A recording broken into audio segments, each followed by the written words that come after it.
السلام عليكم. في الفيديو ده هنعمل شيش كباب، وهنستخدم في الوصفة دي عرق اللحمة الفيليتو علشان تبقى لحمة طرية وتستوي معانا بسرعة. ان شاء الله هنعمل لها تتبيلة هتخلي طعمها حلو قوي. زي ما تعودنا فيديوهات سريعة ووصفات من اسهل ما يكون، والنتيجة في الاخر جامدة جدا. يلا على طول نبتدي الوصفة. بس قبل ما نبتدي، لو لسه ما اشتركتيش في القناة ياريت تشتركي وتفعلي الجرس عشان يوصلك جميع الفيديوهات الجديدة. هنجيب عرق الفيليتو ونقطعه شرايح متوسطة السمك زي ما احنا شايفين.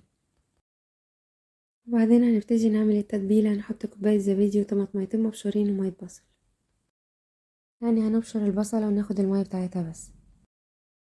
كمان هستخدم معلقة كبيرة من صوص الباربيكيو، معلقتين من الخل وعصير ليمونة وربع كوباية زيت. بعدين هنضيف الملح والتوابل اللي استخدمتها هنا فلفل اسود وبهارات وبابريكا وحاجة بسيطة خالص من القرفة. ما تكتريش قوي في التوابل في اي نوع من انواع اللحوم علشان ده بيضيع طعمها وبيخليها تبقى مش حلوة خالص. هنقلب الحاجات دي كلها مع بعض وهننزل فيها اللحمة.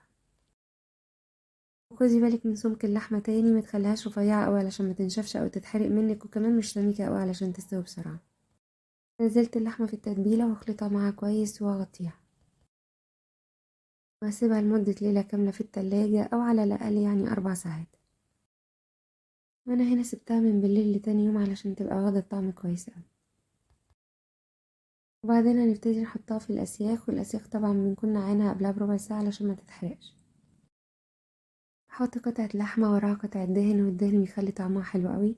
وبحط بصل وطماطم، وبلاش فلفل رومي او فلفل الوان علشان بيغير طعمها، يعني بيخليه شوية يبعد عن طعم الكباب اللي احنا متعودين عليه.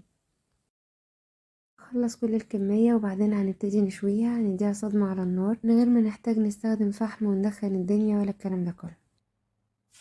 سخن تصنيع على النار ومن غير اي زيت تاني ولا اي حاجة. هنزل عليه على طول اللحمة لان التتبيلة كان فيها زيت، وكمان احنا مستخدمين مع اللحمة دهن كافي.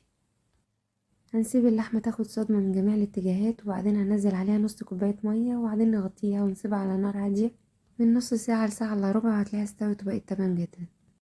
بس طبعا كل شوية هنبص عليها علشان لو المية قلت نزودها علشان ما تنشفش او تتحرق منها. وبس كده عملنا احلى وصفة كباب بلحمة فليتو دايبة وطعمها جميل اوي. وصفة سهلة ما خدتش مننا وقت ولا مجهود، وان شاء الله تعجبك. يلا جربيها وقوليلي رأيك فيها، ولو عجبك الفيديو متنسيش اشترك في القناة علشان يوصلك جميع الفيديوهات الجديدة. وشكرا، السلام عليكم.